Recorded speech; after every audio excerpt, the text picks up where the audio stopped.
Mohit Lad comes from a humble middle-class family in India, and he was very, very talented. So much so that he backed himself, got on a plane for the first time in his life, and set off to California with just $2,000 in his pocket, along with a burning desire to fund his educational aspirations. Essentially, Mohit took a big risk and it paid off. Fast forward 20 years and Mohit had set up and sold a highly successful tech business with his co-founder called ThousandEyes. He sold the business, or they sold the business, for $1 billion to global network giant Cisco. It's an incredible story. We talk about steep learning curves, attracting investment from the right investors, and being non-negotiable on hiring against culture fit. Mohit's story is incredible. He's an articulate and brilliant communicator with a story that is literally breathtaking. This is one of the most enjoyable conversations, I think it's fair to say, that I've ever had. From his office in California, it's the CEO of ThousandEyes, Mohit Lad. Mohit, thank you so much for coming on the Tech Leaders podcast. I've been really excited about this one. How are you? I'm doing great, Gareth. Thanks for inviting me. I've been looking forward to this one. Let's just jump straight in, Mohit. What does good leadership mean to you? That's a good question to kick things off, Gareth. I think the first thing I would say that is really important is empathy and understanding what individual roles mean, what it takes, what skill sets does it require, and also really understanding what challenges might be there. So I think it's about empathy to begin with, but to me, it's really about getting the best out of the team. So I believe a good leader can really challenge the team to do better than they've done before and really get the best out of them. And so I think a combination of empathy to me and getting the best. And empathy is hard. And one of the things I was really fortunate in a way to do at ThousandEyes was before I hired for every critical role, I had pretty much done it myself. And so I did end up having a lot of empathy towards each role I hired. And effectively, my job was to find somebody who would be better than me. And that was the goal. Fantastic. That's a really good answer. I think empathy is underrated and is a word that people often don't use when they're talking about leadership. So how would your team describe you as a leader, do you think, Mohit? Oh, they would have only good things to say. I'm sure.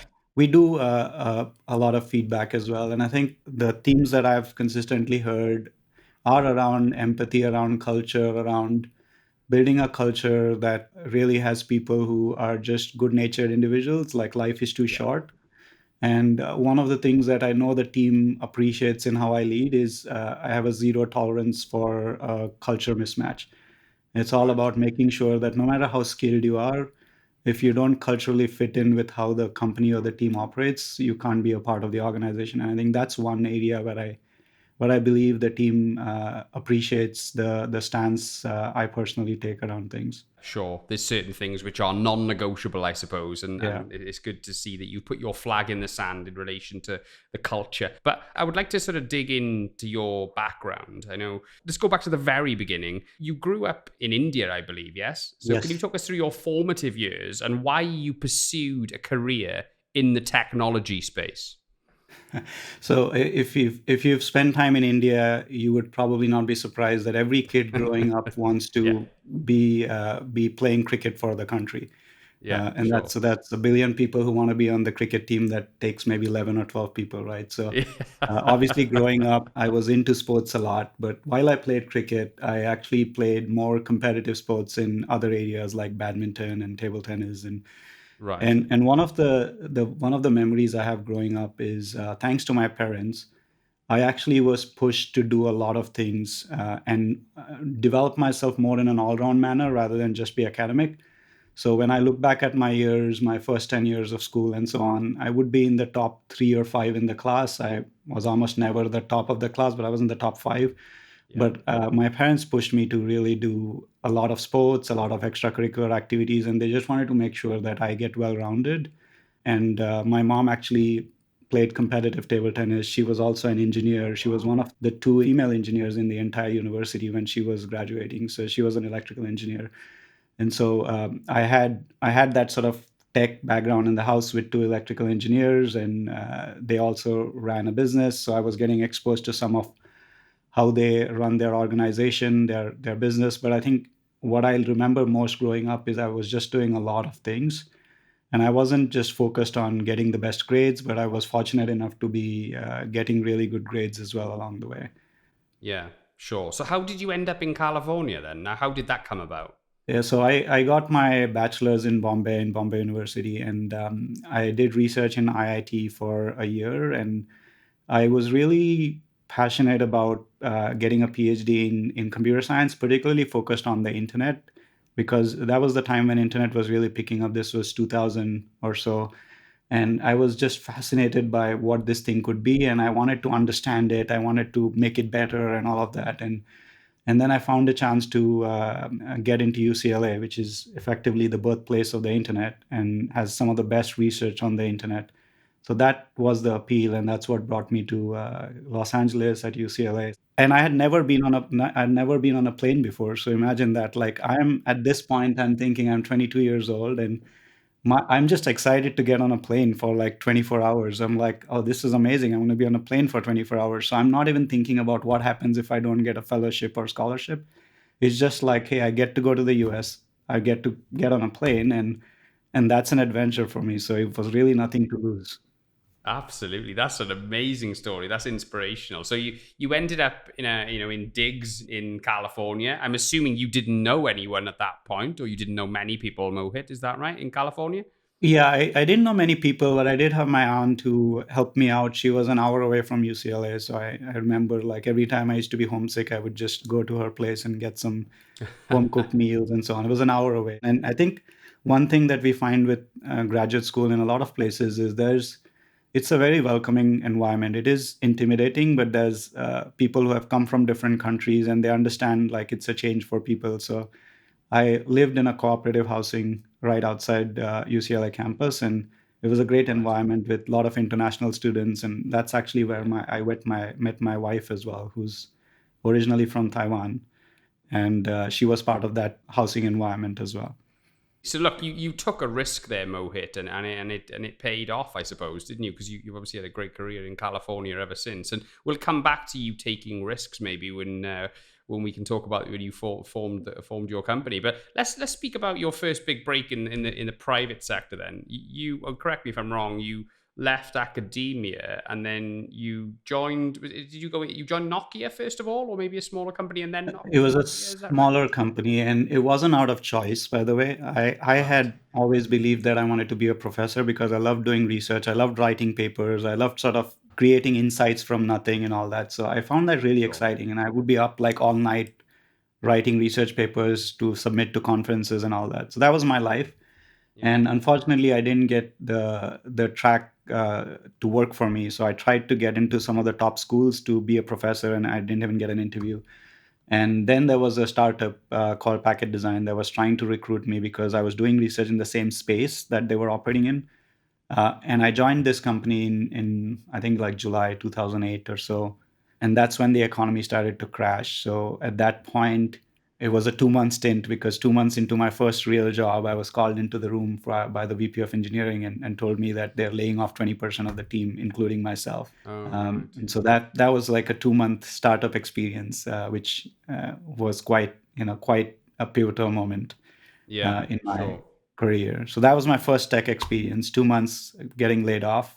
And a couple of things that happened. One, during my PhD, my colleague Ricardo, who was doing research with me in the same lab, kept telling me that he wanted to start a company and that I should do something with him. And I had zero interest in doing that. I wanted to be a professor. That didn't work out. I went to a startup because I told him like, hey, the company thing is not for me. I want to do this startup for a bit. And then I got laid off. And I remember coming out and calling Ricardo from the parking lot and saying, my plan A didn't work. My plan B is not worked. And I literally don't have a plan C. So if you're still interested in doing a company, I'm Right. all in. I had to work for a period of time to just make sure I get my head together around what we're going to work on and so on. So I took up a job in Nokia for a year. We applied for green cards. We didn't have green cards. So it was all sort of like there were so many variables, and literally every single one of them fell in place. And we got our green cards. Then we decided to start the company together in 2010. It feels like the stars aligned. This was meant to be then, maybe, Mohit, yeah? But so talk us through, first of all, you spent most of your career in academia. You'd had a little bit of a spell in a startup, and obviously you worked in Nokia, but you weren't really qualified to set up a high growth company, I think it's pretty fair to say. So talk us through that period in your life. How did ThousandEyes come about? Why did you call it ThousandEyes? And talk us through those formative early years. I think when we look back at what we were most passionate about, we were passionate about the internet. That's what we did our research on. And what I could never get comfortable around is working on something that was different from what my passion was. So that's why I wanted to be in academia, because I could pick my problems and I could solve what I want to solve. And when that didn't work, I went into a company that was in my area, a field of expertise. And we started ThousandEyes because we realized that we were 27 something, and we could go chase an area of interest for both of us. And it came down to this was pre-Netflix and pre-Nest cameras and all of this, but we had this vision that the internet was going to change how people live their lives. And people didn't understand how the internet worked. And we had done research visualizing it, troubleshooting it. We felt like we could build a Google Maps of the internet. That was the vision that we had. And Ricardo and I really felt like we have nothing to lose. We could try it for a few years. If it doesn't work, we can always find a job somewhere. But we wanted to chase a passion we had. And that's sort of how we decided to start the company. But it was also in one of the worst downturns because the economy had crashed. People were not funding. And when you go to an investor and say, hey, you know what, I got fired, but I'm starting a company and I have no work experience, that's not the best pitch you can make to get money. So obviously nobody wanted to fund ThousandEyes. And the reason we came up with the name ThousandEyes was sort of twofold. One, we wanted to build this Google Maps of the internet, and we felt we needed a name that captured the breadth of the data we have to collect and the fact that it's not one view, it's like from different places. The other funny story behind this is that my co-founder Ricardo had a project in his PhD called Cyclops. This is a project on internet diagnostics, but Cyclops being a Greek one-eyed mythical creature. Yeah. I joked with Ricardo that let's call the company ThousandEyes because whatever we build has to be 1,000 times better than your crappy project Cyclops. And it was sort of banter going on between. So we decided it was a fun name to also remember the Cyclops project that he had worked on. All right. Okay. No, that's amazing. So you obviously met Ricardo at UCLA, I take it then, yes? You'd obviously knew each other for a long time. When you walked into the first pitch to get investment, what were you saying to people to get them to believe in your vision? The short answer is most of the early investors didn't believe in us, and that's why we could not raise money. But we had a couple of things that worked in our favor. One is coming from the research side, we were familiar with some of the research funding coming out of National Science Foundation from the US. And we found out that they have a program that also funds high-risk startups. It's a small amount of money. It's $150,000. So we decided that we'll try that route, and we applied for a grant from National Science Foundation. And that was the first money that we got in, and that was $150K. That just gave us enough to quit our jobs, hire an intern, and start to build the first version of the product.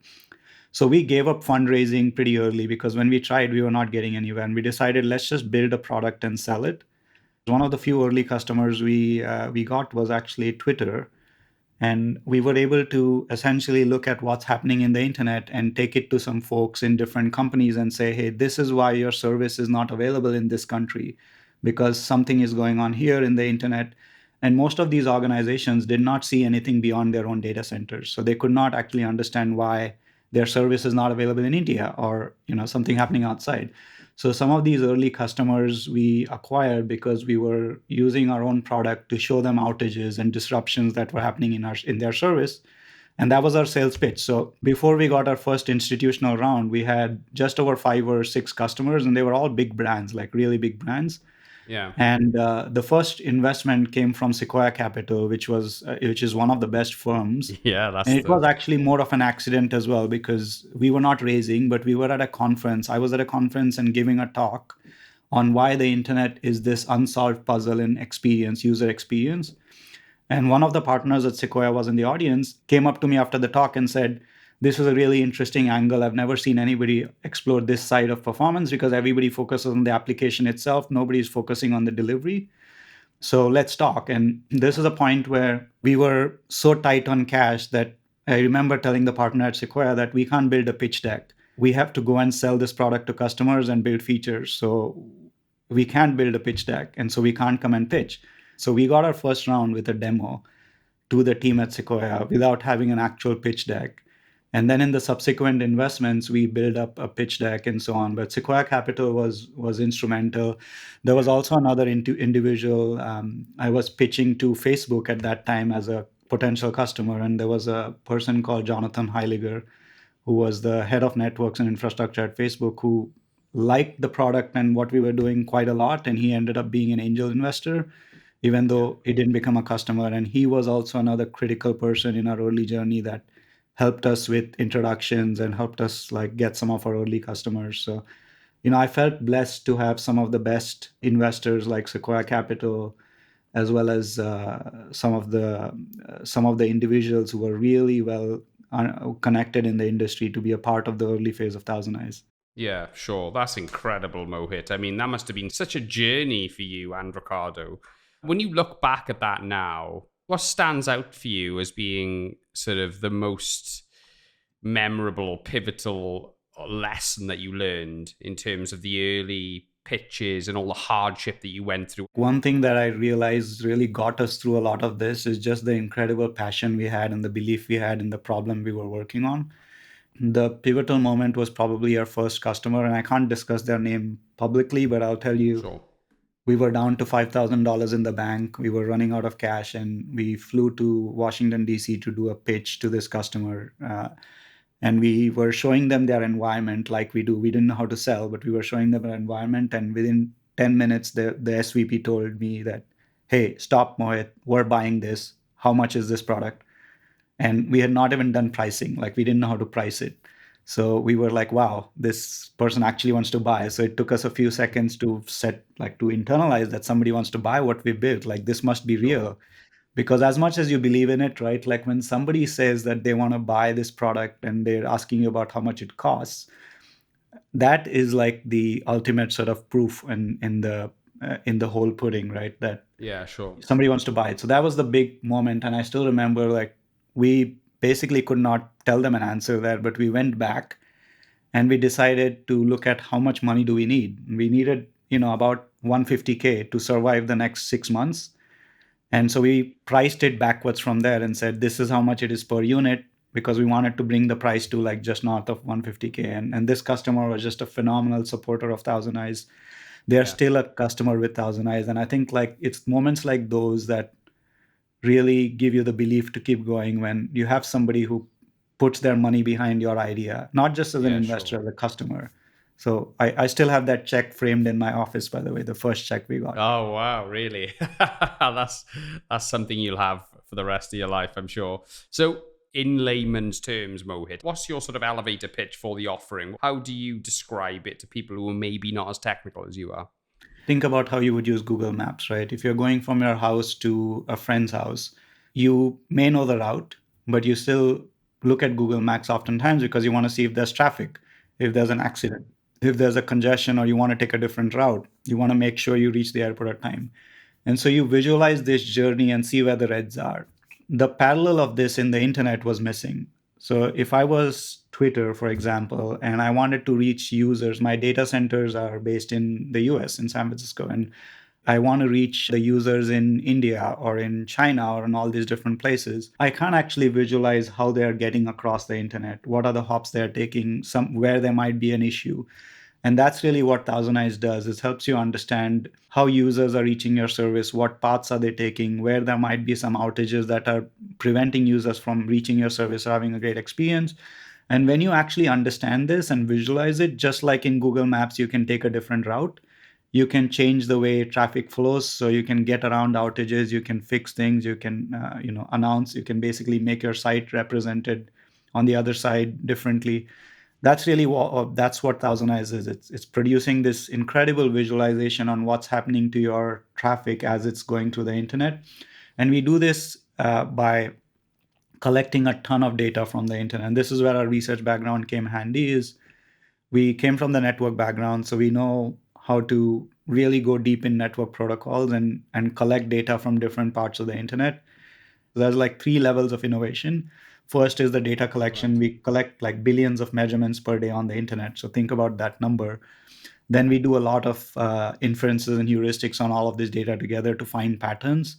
And then we actually spend a lot of time visualizing things as well to help people actually understand the journey between different points and where it's green, it's red, etc. What excites you in terms of innovation within global connectivity at the moment, Mohit? What kind of products and what innovations are you keeping an eye on? I know Elon Musk is doing a lot to bring connectivity to inhospitable places on the planet, being one example. But what are you keeping an eye on at the moment? Yeah, I think first is access, right?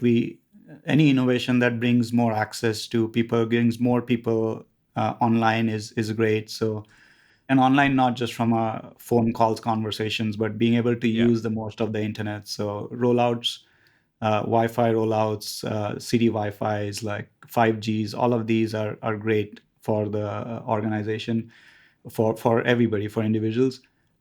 I'm also keeping an eye on all the innovation that is happening around just the massive adoption of cloud. That's been a huge game changer for organizations. The pace at which they can innovate has been dramatic. And it's also, in many ways, been a forcing function because of the pandemic, that even the most conservative companies that said, like, hey, we're not going to adopt internet and cloud, were forced to adopt internet and cloud because they had individuals working from home and they had to support like a very different sort of workforce.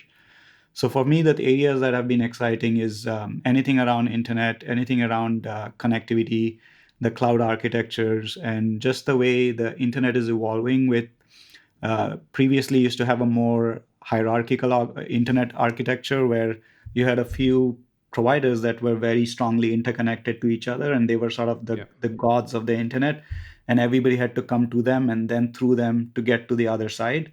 But now the internet is flattening quite a lot. So if you have great content, if you're a Netflix, you can actually connect with anybody. You don't have to go through certain providers. And so that sort of whole ecosystem is changing. Internet is being more democratized, so to say. That whole paradigm shift is also very interesting. So enterprises, for example, are connecting directly to cloud providers. And that's also changing how they interact with cloud providers versus they used to go through a local provider to get to a cloud provider like Amazon. Yeah, So sure. there's just a lot of change going on here. And all of that is interesting because it's changing how people connect with each other. But the one thing that doesn't change, Gareth, is you still have to cover geographic distances, right? So if you're communicating with somebody from New York and you're in New York, your call is with somebody in Singapore, you're still covering a geographic distance. That's interesting. And then finally, I think I'm actually interested with the whole SpaceX and satellite internet rollouts because it's challenging some of the notions of what experience should be through those means, because a lot of the prior efforts at internet through satellites were not as fast and not as good. And so I think this is another interesting development, and it can be really promising to bring access to people. Yeah, sure. Starlink, you're talking about, Yeah, yeah. Starlink. Yeah. So it was quite interesting, wasn't it? Elon Musk. He's obviously a bit of a joker as well as a genius entrepreneur. But I think it was quite well publicized that the internet connectivity got knocked off a large parts of Ukraine during the beginning of the war, and I think didn't Elon Musk open up the Starlink technology to a big area of Ukraine, so they were able to get connectivity, which was, I mean, it's crazy how we are able to, because he just switched it on like that and changed a lot of people's ability to connect to the internet, so which was incredible, really. But I think, look, there's so much innovation in this space. I'm just wondering in terms of what you guys at ThousandEyes are doing to keep your product current, and what you must have. I know, obviously, we'll talk about the Cisco acquisition in a minute, but I'm assuming competition has presented itself in large numbers. What are you doing to stay ahead of the curve as a team, as an innovation house? Yeah, it's a great question. So I think one of the things that we've always done well is we focused on the problem to solve, and the problem itself also evolves, right? And we've actually tried always to come up with clean slate, whiteboard solutions versus starting with what a competitor may or may not be doing. And so even when we started in the early days, a lot of people kept telling us like, oh, you need to do what company X is doing. And our response was, company X is solving an older problem. We're trying to solve the new problem. So we don't really care about what company X is doing. We care about who's solving this problem more than anything else. So when it comes to the Thousand Eyes vision and how we're thinking about things, there's really two or three elements to it. The first is the data. We're all about building the best view of connected environments end to end. And so we keep focusing on where there might be gaps for us in the data, and we want to find a way to conquer that gap. And this is one of the areas where the Cisco acquisition has been great because we have been able to deploy ThousandEyes on Cisco infrastructure that allows us to like now collect data from some of the most remote parts, like areas which would never be able to go and physically collect, install ThousandEyes and all of that. So it starts Sure. with the data. The other area that we've been innovating on is once we have this immense, really powerful data set, how do we draw insights that are not obvious? And so there's a whole lot of innovation going on insights. We've actually done a bit of work. This was another incubation inside Cisco that we've brought inside ThousandEyes around being able to predict certain kinds of outages and disruptions in companies that are using internet. So that's sort of making sense of the data is really critical. Yeah. And one thing that I've been really passionate about, Gareth, is I think one of the philosophical differences ThousandEyes has come up with when we started the company was usually if you look at people who do network monitoring, and by the way, if you talk to anybody in the network side, like anytime there's an issue, it's always the network. Like they get blamed no matter what, right? And if you looked at companies that have done network monitoring, the approach has been more around enforcing an SLA, a service level agreement, or like it's more sort of, hey, it's not me. But what happens when there is an outage in an organization is there are different teams that get together, application, network, infrastructure, and they all come into a war room with this whole objective of proving it's not them. And so you think about like if I have a broken glass in my house, my Yeah. kids first come up and say it's not It me. wasn't me. It wasn't me. That's the only thing. So I can't actually know who did it, right? And what we've taken is a philosophical different approach of we really want to help people collaborate with each other. Yeah. And what's fundamentally changed is 5 years ago, when you had an outage, you would have mostly internal teams trying to resolve that outage together. Sure. Now, when you have an outage, you have to rely on somebody from potentially Amazon, somebody from British Telecom or AT&T, somebody from Salesforce. So, like, it is like a completely different ecosystem of dependencies, and it's really difficult to make that happen. And I'll give you an example of how interconnected the world is, right? So, in our first office in San Francisco, we were five individuals in our first actual office in a high rise in San Francisco, and at 7 p.m. they would turn off the lights. 7 p.m. lights are off, and you had to pick up a phone like a landline connected on the wall and dial a number and enter a code to turn the lights back on. This was to conserve energy, which made sense. So Yeah. for a week or so, I was doing that every day at 7 as the lights would go off because we were working till late night. And then my co-founder Ricardo said, "This is stupid. We're not going to keep doing this manually. I'm going to write a script and I'm going to automate the whole thing." So he wrote code, and the code was using a company called Twilio, which is a public company, and they automate interactions with phone systems and so on, which is really cool tech. So we used their APIs and their technology to write a script to run at 6:59 and just keep the lights on, which is brilliant. Until a week later, the lights go off, and when the lights went off, any normal individual would have stood up and dialed the code and turned the lights back on. But we were in the dark trying to debug why the script is not working. And Oh, after 15 minutes of typing and trying to figure out, we realized that our script was fine, but Twilio was having an issue, and it was because of an outage that had happened due to a storm in the east coast of an Amazon data center. That kind of internalization that our lights were off in San Francisco because of an outage in the cloud in the east coast of the country, yeah. that just tells you how much dependencies you built in. Like it's super easy to write code these days with a lot of API calls and so on compared to Sure. what it was many years ago.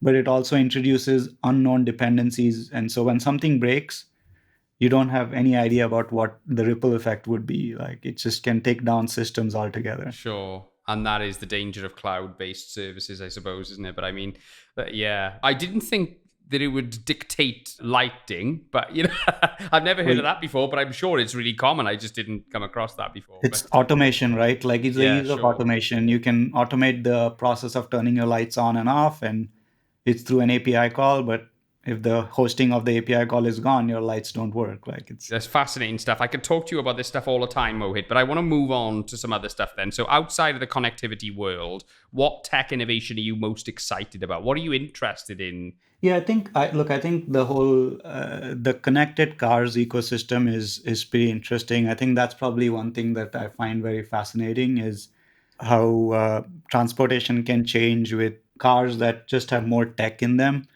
going towards full self-driving, automation, and whatever you call it, but also the ability for these cars to communicate with each other, because this is one thing that hasn't happened as much in the past, and the ability for potentially these cars to, or these vehicles to communicate with each other, things that are changing how public transportation works with just more tech coming into it.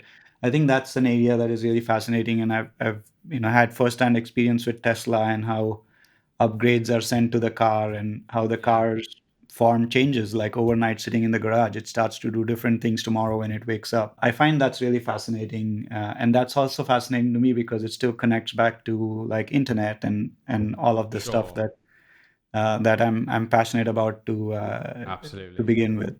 More efficiencies can be driven if you have the right sort of technology and public transportation and all that come together. So, I wanted to talk about this, Mohit. I'm sure you thought I was going to bring it up. 2020, was it the middle of 2020? You had interest from the world's biggest global communications company, Cisco. Talk us through, how did you get on Cisco's radar? Okay. And what was that whole experience like of being acquired? Because most people would never go through that in their lives. Okay, so can you just give us a little bit of a description of how it came about, and what did you learn from that whole process? it was a very eye-opening process, right? Never been through this before. And the reason we were on Cisco's radar is because somewhere in 2013, Cisco IT became a customer of ThousandEyes. So they started deploying ThousandEyes within Cisco's environments because they were trying to figure out these issues that were happening outside of their own devices. And they couldn't figure out why, like, an office is not able to have a good experience to Salesforce or something, and because the routers were just fine. And Cisco makes some of the best equipment in the world. It powers the internet. So Cisco's own internal IT, as they were supporting the 100,000 employees or so, was using ThousandEyes, and they kept growing their use of ThousandEyes. And at some point, I think in the a couple years before acquisition or so, that they started to become well known within the Cisco leadership that there is a company that our own IT team is using, which we should probably take a look at, because if our IT team is using it, it means that there's something special here that is going on. Sure. And coming inside Cisco, by the way, having worked with the IT team, like they are really progressive, and so when they adopt a technology, it's actually pretty interesting. The other thing that was happening is we worked with pretty much all the large banks and all of these large Fortune 500. So when we came into Cisco 2020, we had close to 150 Fortune 500s as customers. And so when Cisco was running some of these advisory forums and so on with customers, they would hear about ThousandEyes from that side as well. And what happened is, because Cisco IT was pushing us to do more with them as a customer, we started deploying ThousandEyes on Cisco hardware within the IT environment. That was a big moment in the ThousandEyes history, because when our own customers started to learn about Cisco IT using ThousandEyes on Cisco, they started saying, "Oh, this is super interesting. We have Cisco gear in all our branch offices and all our data centers. Like, we'd love to put ThousandEyes on this Cisco infrastructure and like make sure that the data is more consumable and all of that." And so that sort of started a sequence of conversations with Cisco's leadership, which initially started as a partnership, then as an investment into the ThousandEyes business as we were growing, and finally they just expressed a lot of interest. And for me, it was really about data, because I felt like coming inside Cisco, we could just explode the data collection we have if we get on every Cisco device. And I just felt it was a strong culture match as well. And Cisco has a tremendous amount of experience doing acquisitions. So it was a strong joint vision we set together around ThousandEyes because our focus being on the internet and the internet threading through every part of Cisco's business. It was set up as an independent unit, not part of a product line. And the vision was that whatever we do will be able to have an impact on almost every Cisco product. It's been a very fast paced environment over the last 2 years. What a journey that must have been, being, stuck in digs, landing in California, not sure on how anything's going to go. And fast forward on the day you get acquired by Cisco. It must have been a very proud moment for you. What did your family think about the journey you've been on? The family's been very happy, and I'm very grateful because this journey doesn't come without a tax, right? Like there have been Sure. so many moments. I was traveling a lot. I was not, I was missing dinners, like late nights and all of that. So my family has been incredibly supportive of all of this. Look, what I'm proud about most is that we've built an incredible team, and we've actually kept growing the team. If I come back to that acquisition, one of the things I did was I had a spreadsheet of every employee, and we had about 400 employees then. I had a spreadsheet of every employee. I had the data on how much stock they have, and I actually did the math on how much every employee would make, and really sort of sat on that spreadsheet for 3 hours before I made the decision to sell. Yeah. And that was a pivotal moment for both Ricardo and me, because like we were just happy to carry on if needed as well. But we really believed that for all the employees, for the customers, that this was the right decision. And actually staring at that spreadsheet and looking at outcomes that people would have financially and be able to pay off loans and buy homes and all of that, that Sure. was a big driving factor to making the decision. You must have been really pleased that the ThousandEyes brand was kept and retained. And because I know a lot of these acquisitions, they just integrate the product into their own existing suite of products in acquisitions of this nature. Was that Yeah. something that you guys insisted on, or was it just something that, it was just the best business decision moving forward to keep the brand? No, I think Cisco is smart about this, and it has kept brands in the past when it makes sense, right? So Meraki as a brand has stayed, App Dynamics has stayed. There are several. WebEx is another one. Yeah, So I think sure. it comes down to just doing what's right, and ThousandEyes had an amazing brand, even as a startup with, like, as I mentioned, more than 100 Fortune 500 companies on it and so on. Sure. And the idea was to really like integrate but not disrupt. So I think keeping brand is one part of the decision process, but like we actually ThousandEyes leaned in heavily on integrating the ThousandEyes technology on Cisco and so on, because I didn't want to come inside Cisco and be an isolated unit. Like I wanted to leverage the might of Cisco. So that's why we actually leaned in on the integration, probably more than a lot of other startups. And Yeah, I sure. do believe we are one of the most integrated companies into Cisco. What advice do you give to young entrepreneurs, Mohit? I'm sure you get people coming to you, them following this amazing journey you've been on. What kind of reoccurring advice do you typically give for young entrepreneurs? Yeah, well, I was giving a lot of advice last year, and people were not really thinking it was good advice. But my advice last year to people was don't get caught up in valuations and focus on the fundamentals. Like I kept telling some entrepreneurs that, but people were more keen on announcing on LinkedIn how much their company was worth. And I think Yeah, this is something that I keep telling people. There's a difference between when an investor values your company for, let's say, $500 million. That's different from somebody putting a purchase price on the company for $500 million. There's a difference, right? Like just because an investor has valued a company at 500 million yeah, doesn't mean that somebody's going to buy your company for 500 million. And I think the one advice I sure. would give to people all the time is focus on the fundamentals. Like at ThousandEyes, we actually every round we did, we raised the valuation of the company, but internally we never made that a metric. I was never in front of the all hands team saying, hey, we're valued this much, hooray. It was all about, we've got another round, our valuation has increased, but let's focus on customers, let's focus on revenue. Like these are the metrics that actually matter. Yeah, And that's my advice to people. Like when you're getting investment from an investor, especially in the first round or the second round, it's unbelievable how many people focus on valuations. Like when you're doing a Series A, your company is not worth much. And what is most yeah, important is to pick the right partner. And this is what we did with Sequoia. Like we picked Sequoia over another investor that had valued the company twice as much. So I would have, valued the company Right. twice as much if I went with another investor, but like we picked the best partner for the company, Sure. and that Yeah. was a big decision. So that's my advice to people is don't get caught up in things that don't matter.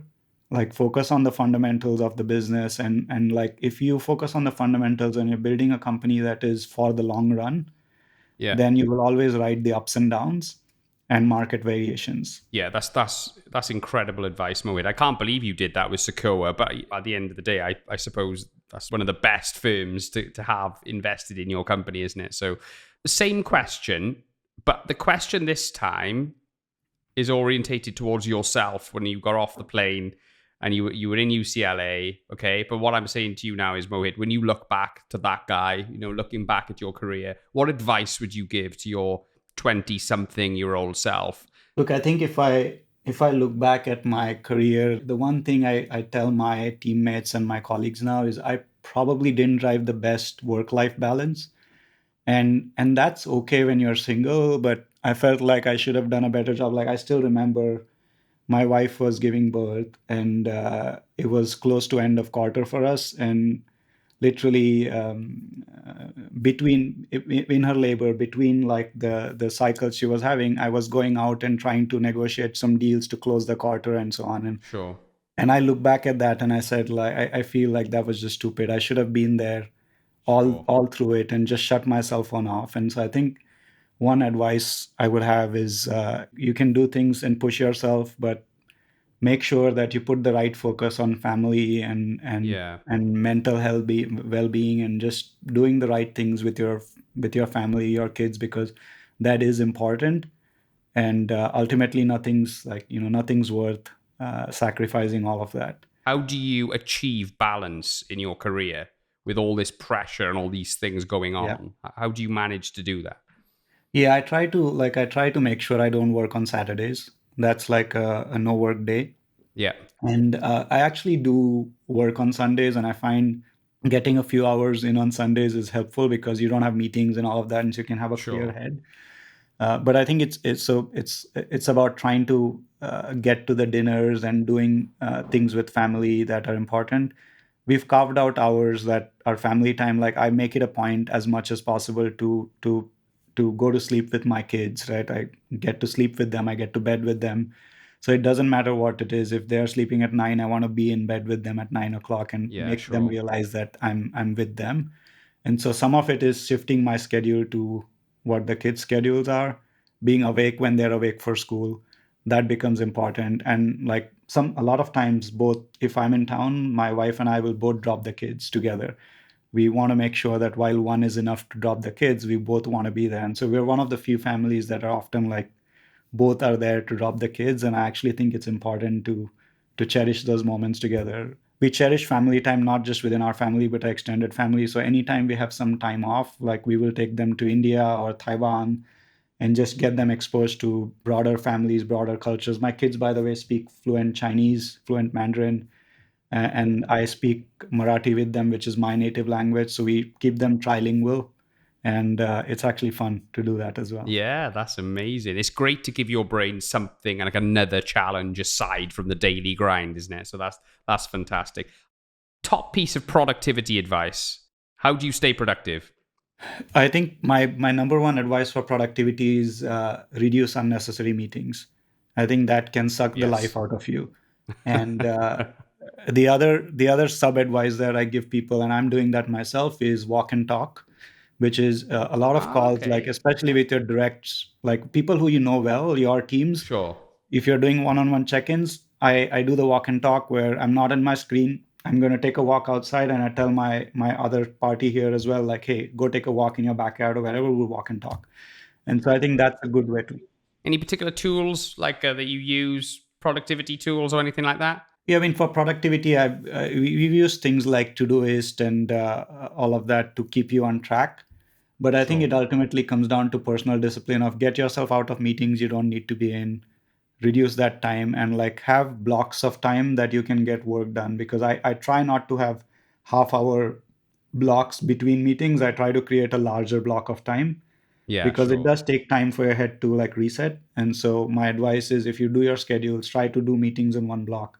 Try to have a block of time without any distractions, and then walk and talk. Like that's I find that super productive to walk and talk. It clears your head. You can look outside, and Yeah, maybe sure. some places it's a bit easier to do with weather and so on. But like try Yeah, to do it sure. as much as possible. Not great in the UK with all this rain, but nonetheless, I think walking and talking, it makes you more creative as well, doesn't it? I mean, it Yeah, just, it you does. think Yeah, it more. clears your head. Yeah.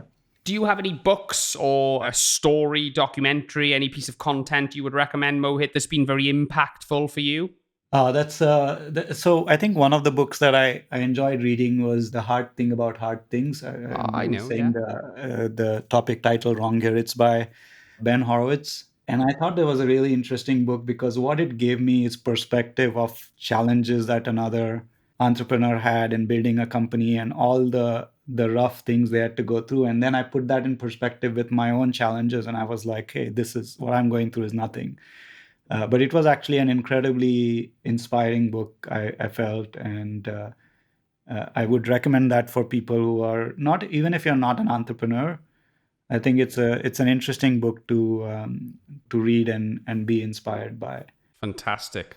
Mohit, thank you so much for coming on. I mean, literally, I could have spoken to you for so much longer. It's been a fascinating conversation. Thank you for coming on the Tech Leaders podcast. Thank you. I enjoyed it.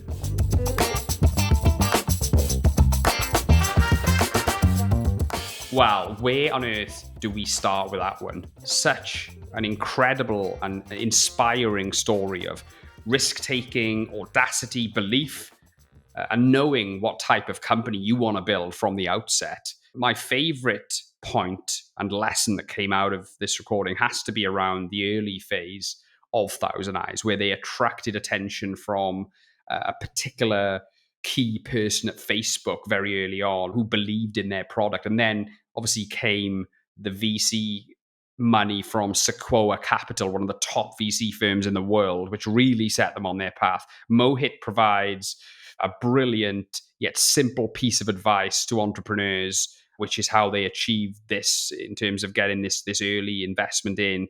Believe in your product is such an important point.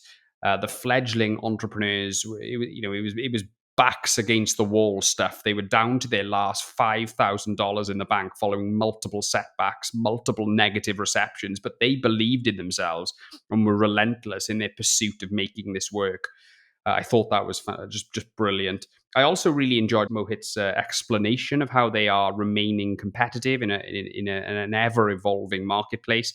Now that there's further, more sophisticated competition, essentially he talks about predicting customer challenges in the future through data. When they started, it was about solving today's latency issues or network availability issues. But now they're trying to solve problems 6, 12, 18 months down the line that their customers don't even know that they're going to have, So I thought that was fascinating. There were numerous instances of value throughout. An amazing conversation. I loved it. I hope you did. So I just want to take this opportunity to thank you for downloading this episode. We really love doing this show and are absolutely humbled by all of the incredible people who download and listen, plus the incredible guests who take the time to come on and share their secrets and experiences with our listeners. Please can I ask that you take a couple of seconds to subscribe or follow the show. This small action means a lot to us and helps us greatly. Thank you. As you quite possibly have heard me mentioning in the past, we record the mass majority of our episodes at an amazing studio facility here in Cardiff at Tramshed Tech. Tramshed Tech is a collaborative community of entrepreneurs and scaling businesses geared towards supporting growth in tech, digital and creative industries across an ever-increasing collection of locations and partner locations, UK-wide and internationally. It really is the perfect place for your business to start up, scale up, accelerate, or innovate. Head over to tramshedtech.co.uk or just search Tramshed Tech on your favorite social media platform.